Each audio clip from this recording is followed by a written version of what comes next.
Jumping right in. I feel like it's bulking season. Yes, bulking season. Why do I say that? It's just that time of year where, people are thinking a little bit differently about their fitness. Weather's a little colder. I feel like I've talked about this so many times over all the years I've been into the business, and it sounds a little cliched maybe, but it's the truth. People change up their workout routines a little bit. They're spending a little bit more time inside. Certainly, we're working into the holidays season, with things like Thanksgiving, Christmas, holiday parties, Hanukkah, Kwanzaa, all the things that happen during this time of year. Yes, travel.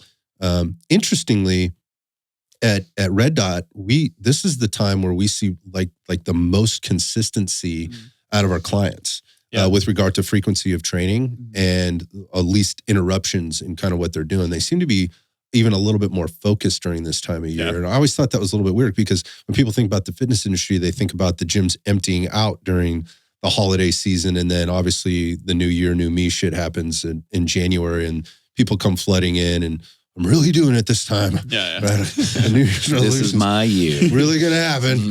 Right. And, the realities of that happen. And that's actually subsided a bit. I think a lot of people have kind of been through that ringer and they understand how that works. So we don't get the same kind of flood. And we never did really. No, I think in our history of this business, there was only one time I remember you saying, you know what? Nobody is taking vacation in February. So if you want some time off, take your time off now because it was a service month. It was 2019. Yeah, it was coming into 2019 and we were jam-packed in here. And I just threw it down. I said, I'm not approving any vacation in February because we had sold all this business through November, December, and then in January, all these new clients had come in. And we needed to service what we had sold them. Yeah. And, I know how people are. They want to go out and ski and do stuff, but and I want to encourage that, but you need to manage your time around that. So, anyways, when I say bulking season, it's just it's a natural fit for a lot of the things that happen. And I think it's for people that take their fitness seriously when it comes to weight training, building muscle, maintaining muscle. And even those that, and Steven's a really good case of this, who spend long seasons, if you will, doing endurance type of activity, and whether that's ultra running or triathlon, or just doing like their recreational 5Ks and 10Ks on the weekend, those things tend to simmer down. And so it gives people kind of don't have that, right? Whether because they don't have access or it's the weather that changes up for them, and they start spending a little bit more time in the gym. And it's that time to, and again, I'll put this in Steven's case because he's talked about it. Like, it's that time where the shift happens. I do less running and I'll do more lifting. In the winter, we get huge. Yeah, we get jacked. We get swole. We need more insulation. Yeah, and to that point, I mean, it's like the guys were saying before we started, like out there on the floor, like it's over and under the bar again, right? Because your body is prepped and ready for that, and get you ready for the next season. And so again, we're in that season where people are thinking about, now's the time where I get a little bit fluffy. Maybe it's expected. And some people, like, they know it's coming, but they don't plan for it and they end up getting fluffy anyway. But there's a way to leverage this, and bulking and cutting, is the other side of that. This is a great time of year to be doing that because it offers some natural things that just kind of happen that you can fit into your lifestyle, and thinking about that, planning that into your plan. We talk a lot on the show, or have talked a lot on the show, about periodization of training, periodization of nutrition to support that training. And this is just a really great time to be thinking about that and maybe give some people some direction on how to leverage the season, how to leverage these next couple of months and go through a really effective bulk. And when we'll talk about what that is and what that means, and then things to prep for. I mean, like how to get your mind around it, how to get your nutrition around this, how to get your training program around it. And it doesn't have to be a complete change, but it could be to what you've been doing. But I think there's a way to organize this to really get some a few successful months or weeks, if you want to look at it in that format, to where if you plan this right, you can come out of it into like months like January and February and be able to leverage the bulking that you did to help you aesthetically, help you from a health and wellness perspective, and help you from a performance perspective as well. So anyway, bulking season. I'm gonna kick it over to Steven to kind of start, because I think one of the first things you got to we need to kind of talk about what a bulk is. A lot of people, I think that the term is a very common term, right? An industry term, and people kind of understand. Oh, I'd be putting on some weight, putting on some muscle, and yes, that's what we're talking about doing. But there's things that I think you got to set yourself up for, from like maybe a mindset perspective, and what that means. Maybe talk about that a little bit. I guess the first thing that comes to mind as far as bulking season, or what I think of first, is a caloric surplus. So I feel like most of the time with my clients, we're talking about caloric deficits, because it's weight loss, weight loss, weight loss. But there are some individuals who, building muscle is more so their goal. So it seems like, oh yeah, just eat more. It seems like maybe, initially that sounds easier. Like that sounds easier than restricting. Eating more, that's like, I could always eat more until you actually try to do it. So I think, depending on the individual, that transition can be easy, or it can be challenging. I would say, typically speaking, men do tend to have a little easier time increasing their caloric intake versus women. But I was just having a conversation with a client earlier this week who has stated his goal. He got really lean. He lost a lot of body fat, and now he'd like to put back on some muscle. And he's actually struggling with his calorie intake. He's not eating enough. And one of the obstacles that he mentioned was, he was like, yeah, I was almost 20% body fat. I got all the way down to 9% body fat. The way he phrased it was, I was fat for 20 years and now I'm finally lean, and I'm a little bit gun shy to potentially gain back some body fat. So that's something to, that can come hand in hand with a bulk, is you may gain some body fat, but how are we managing how much body fat you're gaining versus how much muscle mass you're gaining? What is the composition of the weight gain? Yeah, so the psychological part there is just understanding that, you're going to be less lean. That is the nature of going into a bulk. However, that doesn't mean you won't be leaner at the end. We'll explain that. We'll talk about that. But yeah, that is a big thing. So there's a psychological component there that can really get inside somebody's head for sure. Yeah, I mean, for myself, like some of my histories, like in the past I'm naturally like a skinny guy, and I was pretty borderline actually at one point in my life, like anorexic. Like I was 70 pounds lighter than I am right now. Dude, I can't even imagine. And how tall are you? I'm 6'2". Yeah, right? I can't imagine that. So for me, it's funny because people always say to me like, oh, you're so lucky. Like, I wish I could eat more. It's so nice getting to eat more. And so for me, when I'm like trying to bulk, and I've been this year trying to like put on some weight, and I've actually kind of been doing it on and off for most of this year. That's how it should be. And a lot of that is adjusting like my appetites and things around, because for me, I struggle to eat enough and I have to eat a lot. Like my maintenance is up to like 3,700 calories just to maintain my body weight. And I lose weight in a way that I don't want, like super quick. Like I shed muscle like crazy.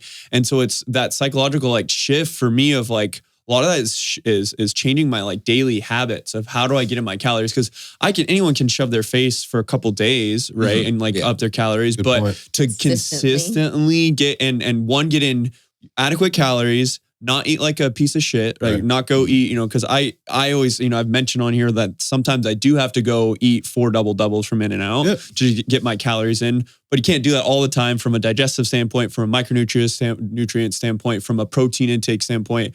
All these things are like having to up your appetite, up your ability to get these daily habits of get things that you also want and not just get in empty calories. Like that's a shift. And that took me even from, I started really thinking about putting on weight again at honestly like last January. I had some conversation with CeCe, and it was a struggle for me to get weight on for a while. And now it slowly has been over this whole year where I've actually like put on a good amount of weight from that I'd been wanting to. So it is a psychological shift, and it can be hard on that end of things as well. So. Yeah, it can become, very time consuming and very all encompassing. Like I have to be thinking about food all the time. Either way you go, whether you're cutting or you're bulking, it's still going to be work, and it's still going to take planning. For sure. Yeah. So there's the psychological piece and kind of getting over that mental roadblock of, okay, here's what's probably going to happen, and what should happen is I'm going to put on weight. I need to be okay with that. That's the goal. Yeah. Right. If we're looking to put on muscle, we're likely putting on some weight. you can leverage the additional body fat that you're putting on during that time. Again, we can talk about that. But you just mentioned some physiological things that you also need to be prepared for. And that is like the actual act of putting more calories into the system and what happens there. Yeah. So first off, there's a physical act of actually doing that, right? And then you have to work through that food to get it down, which means it takes time. Like, I mean, when you look at it and people go, that's ridiculous. Like, how much time does it take? Well, it takes time to sit there and eat. You have to take the time to sit there and take the fork to the mouth and chew the food and get it down and whatever. But there's also, again, the physiological actions that are happening inside the body. And if you're trying to go from 3,600 calories maintenance to, let's say, 3,850, adding another 250 calories in, well, that's more time. That's more physical action. That's a little bit more planning, obviously, that goes into it. But your body also has to deal with that additional bulk. And I mean that in the sense of the food that you're actually putting into your system. Yeah, that's a digestive load. Like there is a digestive workload that comes with a bulk that can leave people feeling sluggish. Because there is a lot of energy. Digestion is very energy intensive. So there's a lot of energy being directed towards digesting 3,800 calories. That's a lot of food. So that's definitely a part of the transition, as well as your gut has to be able to handle that. And you may, see changes in your bowel movements, in your bathroom habits, and, increasing protein intake, if that is part of what you're doing, and it probably should be, that's very digestive intensive as well. So there's that feeling of fullness all the time. Yeah, at least for a while, until your body maybe adjusts a little bit more, or you're maybe, your goal maybe is 4,000 calories. So now you have to, after you've gone through this first 250 calorie uptick, now you have to find room for the next 150 calories. And that, again, it takes work. And in that, again, going back to, you just mentioned gut and digestion, there's a gut biome shift that will have to happen there for a couple of reasons. One, because there's just more in there, right? So you're adding more, which when we think about how your gut functions from a bacterial level, as well as, an uptake level and things like that, things have to shift. They have to change. That physiology doesn't change overnight. It's something you have to be consistent with in order to get that change to happen. And it's not always a smooth shift. It can be a little rough at first. And a lot of times, when we're talking about upticking calories and that caloric intake, it could be protein, it could be carbohydrate, it could be fat, right? Yeah. And your body has to deal with that in a different way. And if you're not used to taking on more carbohydrate, right? Again, the gut biome and what it has to do in order to digest and actually uptake those nutrients and then eliminate the waste product that comes in there. That there's a shift there, and that can be a population shift among the gut bacteria. There you go. There you have it. So there's a demographic change in your citizens of the gut. Yeah. So if you're not, that's something you need to be prepared for, and it is a very natural part of the process. And sometimes that can be really uncomfortable. And then also, if you've never done this before, there's a discovery process about what may work better for you and what may not. Without getting too deep in the weeds, like maybe your body does better with on the carbohydrate side of things. Maybe your body does better with things like rice. Maybe it does better with things like potatoes. Maybe it doesn't like those things at all, And what I mean by that, it doesn't like it right now. Yeah. And you have to find the right balance of like how much potatoes versus rice. Again, keeping this very simple, can I do and still feel comfortable? And comfortable, like what I mean by that is not reach a level of discomfort, both kind of physically, but also like all the things that happen after that. You mentioned feeling sluggish, and in that nature, to keep you with the right amount of drive and not mess up your workouts, and how you time those things around workouts, sleep. Some people have a really tough time with breakfast and they don't like putting a lot in there, and it might mean, well, now you got to put a little bit more in there just because there's only so many hours in the day. To get those calories in. Yeah. I mean, specifically even with me, like I actually don't really digest fat super well. Like, and I've played that with whatever kind of fat, like even if it's saturated, unsaturated, what the source, like I don't feel very good on high fat. So I have to like go more carbs, which is easy to leverage fat actually, because it's caloric density and it's easier to get in a lot of ways, like just slap some butter on it, kind of thing. But I don't digest that well. So sometimes my carbs, like when I'm peak bulk, like I could get up to like 500-600 grams of carbs a day, and having to hit that every day it's a lot of work. It's a lot. It's it means the container that you're bringing your food in starts to grow. My big salad bowls that I eat every meal out of. Your giant yogurt bowl. We joke about it, but it's part of the process, right? Yeah. So again, things physiologically that you need to be prepared for in order to.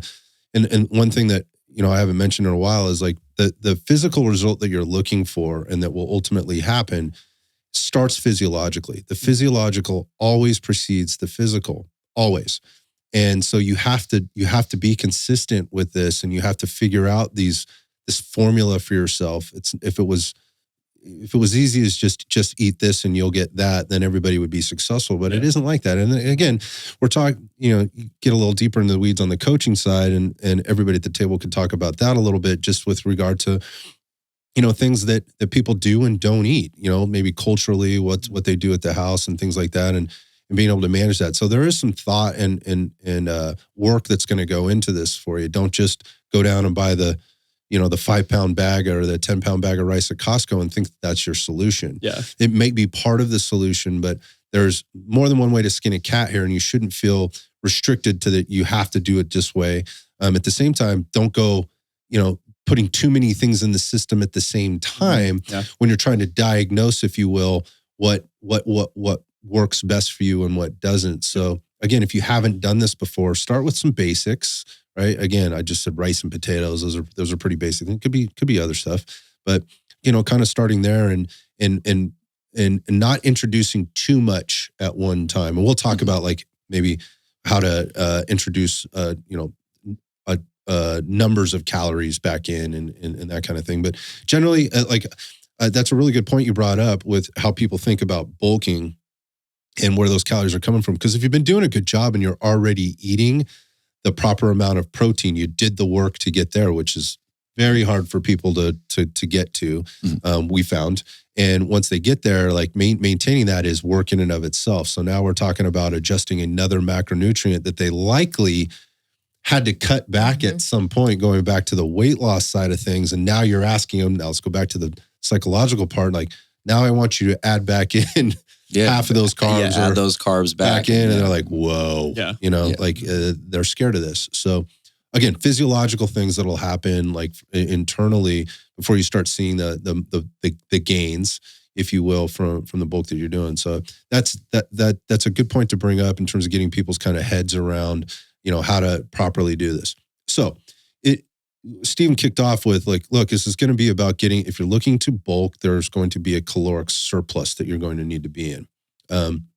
And it doesn't mean adding 500 calories into your diet right away. Maybe it does for some people. Maybe somebody can really function well like that and is really looking forward to that and has no problem doing that work. But you don't need to do that, and it's not advisable. You should start with adding somewhere between 150 to maybe 250 calories back into your diet and start to graduate that. Like, I wouldn't suggest trying to add 250 tomorrow, right? Look at that as a goal. It's just like with protein. If you're eating half your protein goal right now, or need, and or goal, and you're all of a sudden trying to get there tomorrow, I'm telling you, like, it's not going to feel good. And your tummy's not going to be liking that. No. I've been there. and it doesn't, just because you're putting more in doesn't mean more results on the gain side of things. So again, there's an adjustment process that needs to happen here. So think about like, how can I get another 150 calories to 250 calories into my diet over a period of time? So in the next 10 days, I'm going to work to be getting, for the first few days, I'm going to be putting 50 to 75 more calories in. Yeah. And if you're starting to adjust things like carbohydrates and fats, it's not a lot, right? But it's enough. And that's the point. Like, more is not necessarily better. Enough is the right thing to be thinking about. And how we get to enough could differ by people, but that's generally, I think, a good recommendation. Yeah, I would agree with that. As far as usually, the first step is understanding where you are now. What is your typical intake now, and understanding, okay, where is my maintenance if I'm not at maintenance, and then typically 300 to 500 calories above that maintenance would be our surplus. So first, you need to kind of set up your goalposts as far as where am I now, how far do I need to get, and then you can periodize that. Like, okay, maybe my maintenance is 2,800 calories, and to get to my surplus, I'm trying to get to 3,100. But right now I've been maybe in a pseudo deficit of, I'm averaging 2,700 calories. Okay. So I have we'll call it a 500 calorie gap to bridge. Now I can plan that out. This week, let me try to average 2,650 or 2,700. Next week, 2,750, 2,800. And then you can gradually work your way up the same way that you would, add protein. So making it a gradual increase. And the way I typically recommend that in a way that's usually pretty accessible for most people. You mentioned, adding the 50 to 75 calories. That's literally just a little bit more of what you're already eating. Just increase, if you're eating 5 ounces of chicken, 6 ounces of chicken. Which you could divide across 3 or 4 meals. Yeah. So it becomes, when you're thinking about it that way and you actually plan this out, and now all of a sudden how am I going to eat 500 more calories a day? That becomes much more accessible. And now you have a plan that you can achieve step by step, week by week. And it could be literally a matter of, let me just get an extra spoonful of rice at my lunch or whatever. Yep. Yeah. So we've talked about this before too, and the frustrations of trying to make this a math problem all the time, right? It is a bit of a math problem when you there is a quantitative aspect that can't be avoided. 100%. But that's why we opened up with the other stuff first, right? And that it isn't just math. It isn't just calories and just caloric, a number to be working around. That is an important aspect of this if you're looking to be successful. And I know some people have a problem with that. So part of this is like, you have to know, and you said this already, Steven, it's like, you got to know where you're at now. Mm-hmm. So if you haven't done this in a while, you should track for a bit, right? You don't have to do it forever, right? But you should track for a bit to get an understanding or a higher level of awareness of where you currently stand, to know what that gap is. And then you can reasonably plan something. But if you don't know where you're starting and you only want to get to this finish line, like, that's a really tough place to start. So again, get yourself an app or something, or do it manually, or however you're going to do it, and get an idea of where you are now consistently, and you mentioned the consistency piece earlier, Ryan, and that's really important. So kind of figure that out. So you have a baseline to be working from, and then you can work through kind of that math problem that Steven just sort of rolled out. It is really easy math, when you think about it. It's addition and subtraction, but it's how it's applied. That's the execution and the implementation, that's a different conversation. Yeah, but you need to know what you're trying to implement before you try to implement it. If that makes any sense at all. Yeah, so don't freak out about the 500 calories. Don't freak out about that. That's just the number, right? For now, it's like, okay, well, at least I know what that number is, right? And it's very, very helpful and very valuable in terms of, again, the planning process and then ultimately the execution. So, the other thing that happens here is if you're trying to bulk, we have to talk about the other physical aspects of that with regard to, well, how do you elicit muscle growth? Well, now we need to talk about the stimulus that you're placing on the body outside of the caloric intake that you're putting in to support your goal. And this is, very known, right? This can be a little bit more generalized, I think, for people. When we talk about nutrition being much more specific, obviously with numbers and types of foods and macronutrient profiles and things like that, based on where you are. The working out piece, or the fitness side of this, is a little bit easier to kind of wrap your head around, because it's so much more known, I think, and commonly known. Conventional wisdom will say, yeah, well, I guess I need to lift weights. Yep. Yeah. You're going to need to lift weights. Correct. Right? That's a big, square one. For sure. Yeah, you're not going to be bulking by upping your running volume, right? That's not how this works. So we need to talk about like those kind of things and the nuances that may exist there. So first, we have to be providing a stimulus that encourages muscle growth. Yeah. So intensity, right? Volume. So intensity is how hard we're working, right? Volume, how much work we're doing. And then how do you balance that with the rest, and then obviously the nutrition? The frequency? Yeah, exactly. With the frequency of that, and how you're managing the volume through frequency and intensity through frequency, for that matter. But then also supporting that through rest, recovery, and caloric and macronutrient intake, because those two play hand in hand. I guess the point I'm trying to make here is that this is a different part of the equation that needs to be managed very carefully. And there are some psychological things that come around here, I think, for people too, when we start talking about like, okay, what should I be doing with my workout program in order to elicit this response while I'm onboarding more calories. And sometimes that means working out less, right? And when I say less, I don't mean necessarily doing less. Well, that's not the right statement. When I say work out less, I mean, well, maybe if you're on a 6-day-a-week training program, right, you increase the intensity and decrease the frequency of how many times you're doing that, and maybe even the duration, so that you have more time in between to have that stimulus that you've given your body actually give you the effects and the results that you're looking for. Yeah. And that can be tough for people because you're like, so I've been working out 5-6 days a week. I work so hard to get here, going back to dude that's lean, right? And he's like, we may need to take a hard look at his workout program and going, instead of working out 5 days a week, we're going to put you on a 4-day-a-week program. So you're telling me I should eat more and move less? That's correct, right? So there's more than one way to get to a caloric surplus, right? Yeah. One of those obviously is to put more calories in. The other way is to have less expenditure. Yep. So, but there's ways to balance this, and you don't necessarily have to decrease your exercise frequency in order to get this, but then you would need to organize your workout programs in order, again, to elicit the result that you're looking for. So stimulus is important. You need to be lifting heavy enough, right, in order to affect the muscle growth. And so if you've been kind of in a routine that you really like, that maybe has a little bit more volume in it, a little bit more conditioning work or capacity work and things like that, we should probably be shifting to a little bit more strength work, maybe some power work. But let's look at, like, when we're looking at building muscle, what should those workouts be driven more towards? And how much time would I be spending doing capacity work or endurance type work, even my power work, in order to get there?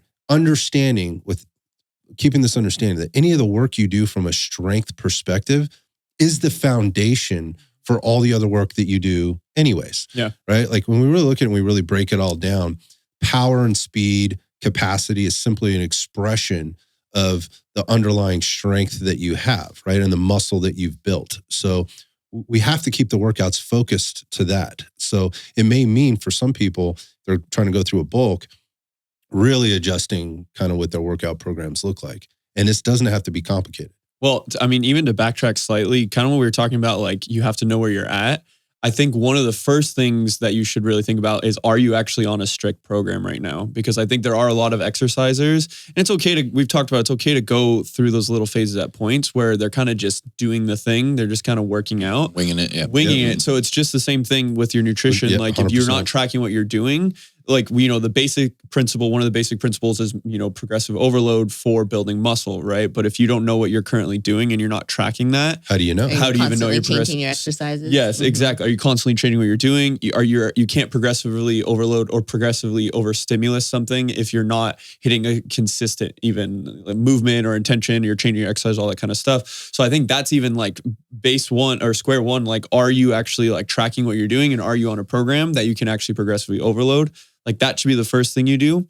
And then from there, like as far as changing the intention, even for me and for clients, and I think what a lot of people are doing, you're talking about when you get into summer, you're wanting to do these conditioning movement. Maybe we're doing more sports. Maybe we're outside more doing those things like that. But the changing of the intention with the programming of one, the foundation of that, yes, needs to now be strength training, which if you've always been like the kettlebell guy and you've always been doing these things where you're not focused on actually progressive strength training, that should be a big shift. And then I think this is where things that can work on more intention of setting yourself up to have more tension through specific muscles, more isolation work, things like that. This is where I've been, throwing in machine work, stuff like that. It can be really beneficial. So you can really control all these variables for the progression of this time. So yeah, it's a good point when we start thinking about like, what are those movements? They're the basic ones we talk about a lot and that everybody kind of probably is really familiar with. It's squatting, hinging, pushing, pulling,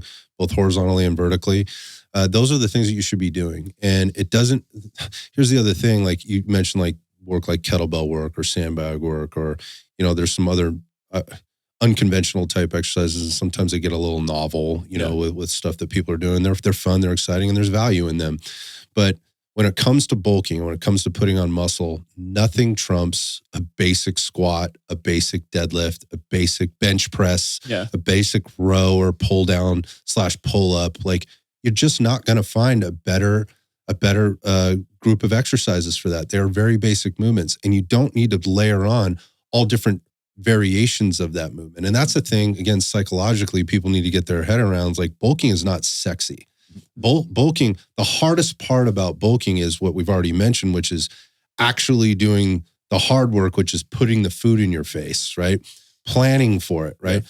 Planning for it, then putting it in your face and doing that consistently. And it works the same on the exercise side. It's like, look, if you just picked 5 exercises to do, right? And you did those for the next 8 weeks and you track those and you work through a very organized progressive overload patterning for those things, same exercises, you're going to see a really great result.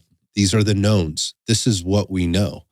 Well, man, I mean, I was pausing because I've been going to another gym a couple days a week to do some different work and things like that. Closer to my, anyways, I've been going to more of a box public gym, and I just, I can't help but observe people, right? I can't help but everybody does that, right? And I'm watching all these people exercise, and I literally multiple times I'll see this, but there's this person who was on a piece of equipment and did 12 sets. Lackluster, lazy, barely intentioned, barely engaged sets. And I even made a post about, for a lot of people, we really think that these are basic principles, but there's so many people who just go and move around the gym. So we're talking about getting on a program. But a big thing with this is we've really ramping up in the intensity portion of it, the goal to gain strength. So instead of going and doing like 12 garbage sets on an exercise or 12 garbage exercises that you're not putting good effort into, really working of 2 to 3, 2 to 4 sets, but high effort, output, high intention is going to elicit a lot more strength gains and a lot more benefit from the bulk like we were just talking about. And that kind of ties into the like maybe doing less, maybe doing fewer movements, but having a lot more effort and intention in those movements is really going to be beneficial. And I think a lot of people actually don't really practice that. So I agree. And part of, a good way to look at this, like a great methodology for accomplishing this is a basic 5x5 routine. Yeah. 3 days a week, right? Where you rotate through about 5 different exercises, right? They're interplaced throughout the week so that they're complementing one another. You're not overdoing anything, but it's what we mentioned. It's a squat, it's a deadlift, right? It's a bench press, it's a pull of some kind. And then you can add in some of the other things if you wanted to, maybe on another day, like so you can work in some like isolateral work. If you're squatting 3 days a week, maybe one of those days is a Bulgarian split squat, kind of thing. If you're doing, bent over rows 3 days a week, I would highly encourage you to throw in a vertical pull, whether that's a weighted pull up or a pull down machine or something like that. But again, we are not fundamentally changing the basics because those exercises allow you to fully load the central nervous system and fully load the body, which the muscular system as a result, which are the things that need to be stimulated the most in order to build the most amount of muscle. So if that's your goal, right? Let's not overcomplicate this. Let's not try to make it too fancy, and let's not try to make it too sexy. Not saying that implementing some type of a kettlebell swing or anything in there, but let's think about your goal. Like, do you really need to do that? And again, the hard part psychologically is making it that basic. I think for a lot of people, especially for people that have been doing it for a long time, you have to really have to have your mind wrapped around like, I am doing the same. It's going to be repetitive. Yeah, repetitive. And I got to get fired up about it. Yeah, I got to get fired up about the repetition, right? And doing that same thing every week, looking for gains, right? In my strength. And if you're set up and you're organized to your point with a plan that makes sense there, you should be seeing that. Again, as long as you're supporting it with caloric intake, macronutrient profiles, rest, recovery. And again, if you're doing that, again, going back to like the 5x5, the beauty of the 5x5 is it is simple and it allows you to work within a pretty high level of intensity and just the right amount of volume to stimulate what we're trying to accomplish here. And I'm not saying you have to do a 5x5. I'm just thinking if you really want to make this simple, like you don't want to I just want to work out, bro. Cool. Just Google a freaking 5x5 routine and you're going to see a million of them, right? You can pull up any number of them and pick the one that you want, right? They're basic programming. And that's what most people need anyways. It's the root, or it should be the baseline of the foundation of most programs anyhow, those movements.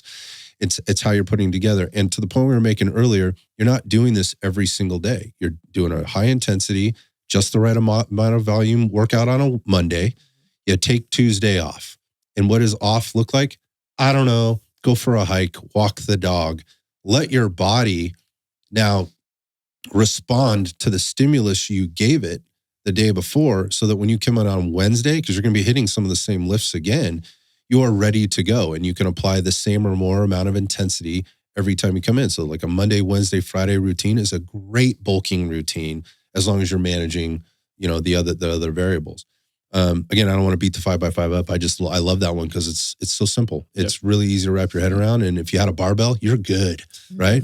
Maybe a couple dumbbells, you're still good, right? Like there's ways to work around that. So again, with the lifting side of this, you have to be lifting heavy enough, right? And if you're lifting heavy enough, it means you need to be recovering enough.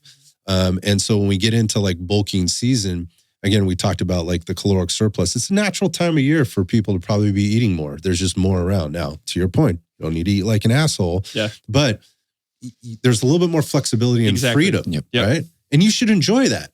Leverage that. Like plan for that. Like I know I'm going to the holiday party or the Thanksgiving meal. I got some space. Hey, I got room. I got budget. Exactly. I got budget. I got room to play here. I can splurge a little bit and not feel bad about it. And then again, leverage that. Like Thursday's Thanksgiving, right? Guess what? Friday is going to feel great as long as you don't eat yourself into oblivion. Like you're going to go in and your body's going to really appreciate that Thanksgiving meal. Eat it all. Eat everything, right? Just put it all down, right? And then get to the gym on Friday and do work, right? And leverage the work that you did that didn't seem like work when you're sitting at the Thanksgiving dinner table, stuffing your face. I think you just gave a lot of probably men a great pass. Oh, I'm working right now. I'm working. This pie is my bench press tomorrow. Well, that's how I think about like this green bean casserole is me putting on my lunch, my hat. I can remember just back to when I was doing the bodybuilding thing for so long, like that's what it was. I'd sit down, it's like it's time to go to work. It was as much work to do the eating as it was the lifting. And I was never as fired up about the eating as I was about the lifting. I love doing the same shit over and over and over again and seeing the result of that. Most people just don't spend long enough time doing that stuff to actually get the benefits of how it's put together. So I just want to reiterate, like, this is more known, and I think people the exercise piece, and people can kind of understand it, but don't be afraid to cut back frequency of exercise, right? To reap the rewards of the work that you're doing to get the calories in and the lifting and the intensity in that you're looking to get. What should you see? Like, what's reasonable expectations here? We already talked about, you're probably going to put on a little body fat. No problem. Monitor that, keep an eye on that. Like, maybe like, again, going back to how do you make up the 500 calorie gap? That could take somebody a month, could take other people a week, right? Some people, again, would just go get after it and try to do it the next day. Starting tomorrow. But you should expect that your body's going to respond to that after, for a while. You might be able to, as you're increasing calories, you might actually be getting leaner, right? As you're starting to introduce more calories. Refeeding. This is the thing. 3 things are going to happen here, right? When we go into this. One, you're not going to see any kind of physical change, right out of the gate. But you're feeling a little less lethargic. You're feeling a little bit more energy. You're feeling a little stronger in your workouts. You're recovering a little bit better, maybe sleeping a little bit better, if I didn't already mention that. But you're not really seeing much of a physical change at the start, right? That's one thing that can happen. The other thing that can happen is all of those same things, and you're starting to notice the physical change on the body fat gain side of things. You feel like you're getting a little fatter because the shirts are fitting a little tighter, the waistline's fitting a little tighter. Well, maybe you're not burning body fat at the rate that's keeping up with, or at the same rate, at a rate that you're happy with right now. But that could mean you're building muscle underneath, right? Not necessarily putting on body fat. You're getting more bulk, right? You're getting more mass. Getting fuller, You're getting fuller. And that might happen at first. And what we want to see ultimately is that body fat percentage start to go down while you're still filling out your shirt. Maybe the waistline goes down a little bit, but your body's adjusting right now. So that's another thing that can happen. The other thing, that this would be the ultimate, I think, for people, this is what they'd be the most happy with, and it does happen, and that is especially for people that are really well planned and that have managed and periodized their nutrition and their workout programming appropriately, is that they are bulking, they are putting on muscle, and they're also losing fat at the same time. And so you are getting leaner while you're putting on muscle. And obviously that's what we all want to see, but that's not necessarily, again, going back to those other two things. Those are the three things that are going to happen, right? I guess the other thing that could happen is if you're applying things appropriately. Yeah. If you're not applying things appropriately, then maybe you are getting fatter and not putting on muscle. That's probably not the case if you're at least putting in some effort at the gym. But if you're not managing your calories appropriately, or your body's just responding with, no, I'm holding on to this for now. You might need to work through that process a little bit. Yeah. Yeah. I mean, I think one point that I wanted to make that, I think is an important point to make is that when you say gaining muscle, but getting leaner at the same time, you could still be gaining body fat. But if you're gaining muscle, if that is outpacing the body fat that you're gaining, your body fat percentage could still be dropping, even though you weigh more and you actually have gained body fat, but the muscle mass is outpacing that. Yeah. So I think that's something, that I've seen before. Where absolute body fat mass on our in-body scan, where that number increases, but body fat percentage has actually dropped. Yep. Yeah. So that's a math problem. Right? Sure. It's you got more lean mass than you do fat mass, albeit you've gained some fat mass, right? So that is a possibility there. I think a lot of that, in my experience, is a lot dependent on your training age and even your current training status.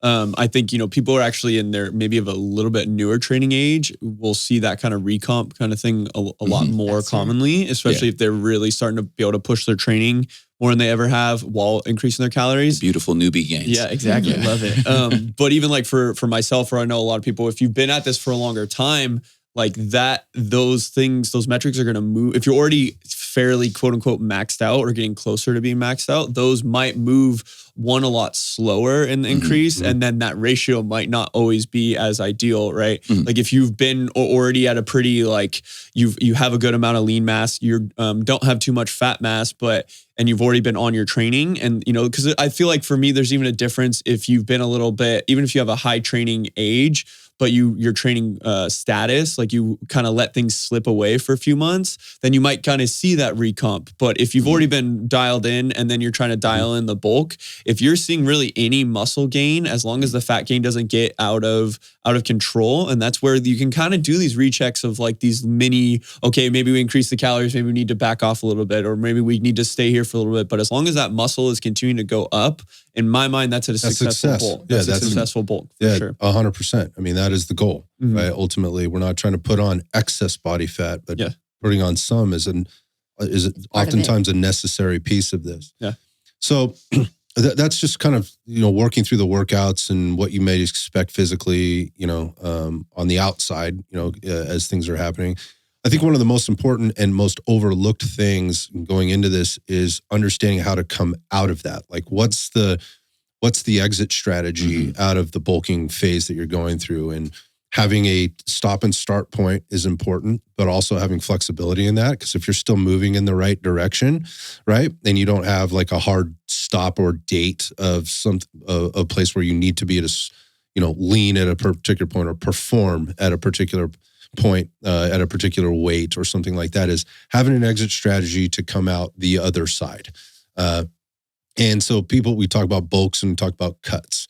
It doesn't necessarily mean you go through a cut, right? And again, cut being going into a caloric deficit where we are now trying to decrease as much body fat as we can. This should be a natural part of your bulking and cutting phase, or bulking and leaning phase. There's these entry points and there's exit points, and it's an ebb and flow. And as long as we're kind of working up that staircase, that levels out for a little bit of time, maybe even goes down a little bit and then comes back up. That's a natural part of the process for a lot of reasons. One, training stops, right? Something happens, right? So schedules get busy, work gets busy, your professional life gets busy, again, you're competing. And so now you're out of this and now you're just trying to perform during that time. It's certainly likely that you could lose a little muscle mass if you're playing 4 games a week or running 2 events a month, something like that, whatever. The point being is there's that staircase effect that kind of works here on the up and on the down. And we should plan for this. So again, exit strategy out of the bulk. So you've manage this 500 calorie gap. right? We've put on some muscle, put on a few pounds of muscle over a couple of months or, 6 to 8 weeks, which would be a great result. If you put on 2 to 3 pounds of muscle in like an 8-week period, you're doing great. Oh yeah, you're killing it, right? Again, this is unaided by maybe PEDs or anything like that. So we're talking somebody that's not doing that. It could be certainly a lot more if you're adding additional substances. I've talked about this stuff on the show before with other guests and whatever. It is a very real thing. People are doing that, and I understand that. And that's, I pass no judgment. Whatever you want to do, it's your body. You do it. My point being is like, what's the realistic expectation? If you're a dude sitting there right now and you're thinking your buddy that's, on TRT, that's also taking anabolics, that's also on peptides, and has been doing that for a while, that you should have the same result as him not doing that, it's just not going to happen. Like steroids do one thing. Steroids and hormones do one thing. They help you get stronger and put on muscle mass, right? So let's be real. Like what you're seeing on the internet, what you're seeing, maybe a friend do or whatever else, you should have your own expectations. But I just want to make this clear. Over a 6 to 8 week period, if you put on 2 to 3 pounds of muscle, gains. Yeah, you're killing it. That's outstanding. So let's say you get to the end of this, and so now what do I do? Like now, if we're talking seasonally here, let's say we're like mid-January, right? And you're staring down the pipe of, well, spring's coming soon, and I would like to be a little bit leaner. Well, now you can go through some periods of quote unquote bulking and cutting to kind of come in and out of the caloric surplus to maybe more of a caloric deficit. It doesn't have to be a deficit though. Maybe you're just coming back down to maintenance.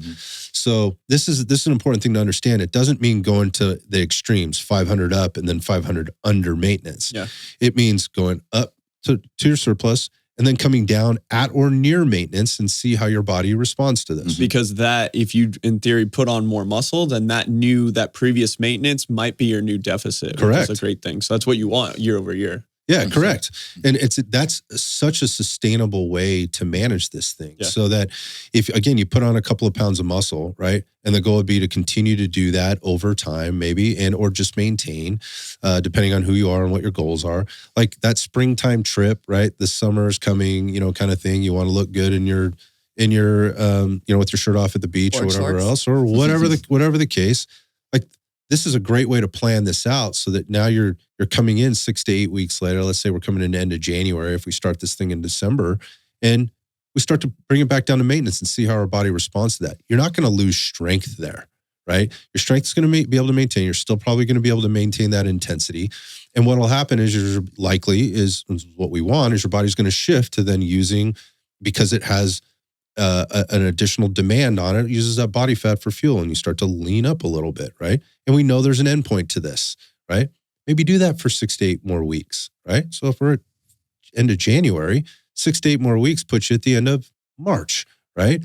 And now we're looking at it going, okay, now I'm a little leaner. Now how do I play again with my workouts and my caloric intake? Again, macros are probably where they need to be at this point. Like now you understand, like all I got to do is take maybe, 50, 75 grams of carbohydrate, maybe that's it. I just maintain my protein intake. I keep my fat the same. I take maybe 50 to 75 grams of carbohydrates out of my caloric intake 3 to 4 days a week, and I'm dropping percents of body fat, over the weeks to come. If you start to understand that and you play this game the right way, that's how easy it is. Again, executing it's a little bit getting to that leveraged position. Yeah, but that's where you want to be. And if you spend enough time doing it, you can be there to where these are easy adjustments to make. And then plan for, okay, so if I went into a little bit of a cut, right, and I decreased my carbohydrates for a couple of weeks, these you can start to play with shorter time periods of this, where my caloric intake goes up for a couple of weeks, and then it comes down for a couple of weeks, and it goes up for a couple of weeks, it goes down for a couple of weeks. And if you're thinking about it, well, I know I have that trip in, I'm going to Cabo. Well, what happens in Cabo? I eat and drink my ass off. Well, there's your surplus, right?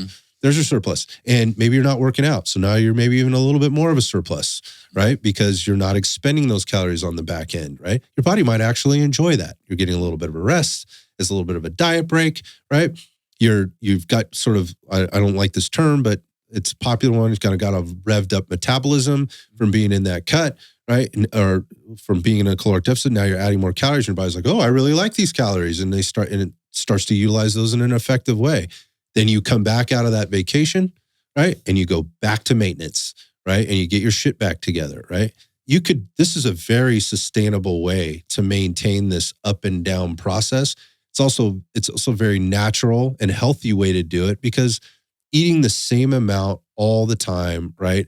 And going through these 8-week, 6-week, 8-week, 6-week periods, maybe that's easy for you, but it's not generally realistic for the majority of the population. So, thinking about like taking this in smaller chunks and understanding how to manage your formula puts you in a much better position to manage these bulks and then ultimately cuts, if that's what you're trying to do, to look good, feel good, perform well, and stay healthy consistently, rather than these ups and downs. Because the more ups and downs you go through, it goes all the way back to what we were talking about before, and that's the psychological and emotional impacts that generally kind of work their way up. I mean, people that think or feel like they look and feel good tend to do really well with this stuff. It's the people that don't feel good, consistently don't feel good, that struggle the most to get to that point. And then ultimately what we want, and what we like to see, is when people finally get to that, shit, man, I feel great. I didn't realize how shitty I actually felt, right? Because they forget what healthy feels like. Yeah, they don't actually. Or they never knew it. They never knew what healthy, and feeling good actually looks and feels like for them. And if you're chasing it in a healthy manner, generally you're going to be healthy, right? And the physical result oftentimes kind of shows up. And then again, there's a lot of nuance here for the individual, but that's basic formula for how to kind of manage the bulk that you're going through. It doesn't have to be overcomplicated. You don't have to get overly fat. You also shouldn't expect like crazy, results. We're talking about a 6 to 8 week period, and then I extended through the exit strategy, what it might look like over time. But that is a flash in the pan, right? With regard to timing in general. We're kind of looking at the bigger, in the grand scheme. Yeah, in the grand scheme of things. I think it's easy to lose track of that when you wake up one morning, you look in the mirror and you go, fuck, I look fat, whatever. Like, all right, well, why? Do you know why? Right. And you probably do. And that's another thing that you have to work through. But if you kind of work through this organized plan, it's really not that difficult. It really isn't. Don't want to overcomplicate it. On the workout side of things, the thing that I've seen be super popular, and this is just a plug for Red Dot, and that is our most popular muscle building and strength building program is Red Dot Fitness Strong. It's a very basic plan. And no matter where you are in your journey, your training status, your training age, it's a great program for anybody because it sticks to the foundational stuff. We try to make it interesting, right? We also try to make it flexible. So while, on paper, it's a 5-day-a-week program, it can be done in a 3-day-a-week program. It's easily managed that way in terms of how we manage stuff across the board. We keep with the foundational movements, but we also try to keep them interesting and fold some different things in that people might not think about, that adds a little extra volume, but not at the expense of taking away from the muscle building that you're trying to do. You're still going to get your arm curls. You're going to get your tricep extensions. You're going to get some of that ancillary type work, body part type work in there from a physique perspective. And like the beginning stage is a 4-month program. So when you think about this, it's purely built to build strength and muscle. That first month is really to kind of reintroduce people. So if you're coming out of a training program, it kind of reintroduces you to those basic things, maybe where your deficiencies are, kind of helps you ease into the program. But if you've been doing this a while and you're ready, you could skip the first month of that program and move right into month 2. Totally doable. Again, it's not overly complicated. There's nothing uber fancy about it, if I'm being honest. That we know better. Basics. We know better than that. But RDF Strong is been probably the most successful program I've seen us have, or that I've seen work for us here in terms of people doing it on their own, because it is very easy to follow. You wake up and the workout's right in front of you, and you can see what you're doing in a week, in 3 weeks, and in 3 months. And I think that's really important, because having that direction and that organized plan is super important. On the flip side of that, on the nutrition side, one of the things that Stephen was highlighting before is like, how do you know where you're at and how do you know where you need to get to? Go to rdfguides.com. There's a free guide there on how to calculate your TDEE. It's super simple. Like, how do you figure out kind of where your calories are and where they should be? And then the next step there is like, okay, so then how do I balance these macronutrients out? That's free. Like, again, rdfguides.com, download the free TDEE guide. Super total daily energy expenditure. That's what that stands for. How many calories do you burn in a day, approximately? Yeah, and how many do you need, right? Based on where you're at and based on who you are as an individual. It's not a complicated formula. We didn't invent it. We just know that it's super successful for people when they have an understanding of that. And then there's obviously all the different things that we could do in terms of helping you and giving you guidance through nutrition coaching with Stephen, or fitness coaching with either Ryan and or Stephen, both online or in person. But so free guides at rdfguides.com. You can go there and get that one, or you can go to rdfstrong.com. And if you use Strong 25, you can get 25% off that program. So go check those out.